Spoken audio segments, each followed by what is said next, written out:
let me show you in this tutorial how you can rid of this annoying feed that you have with news and everything else on the widgets of Windows 11. And to do that is something really easy. You want to click into the feed right here. And on the bottom left corner, you're going to see the settings option. Click on it. Right here, you have a lot of different options that you can check out by yourself. But what we want on this tutorial is right here, show or hide ports. You want to click into it. And as you can see, I have the feed right here. I want to set this from on to off.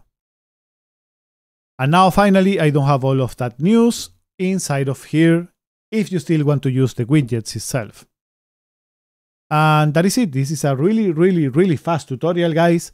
And I hope it was helpful for you. And if it did, don't forget to subscribe to the channel and to drop a like. Thanks for watching. See you guys on the next time. Bye bye.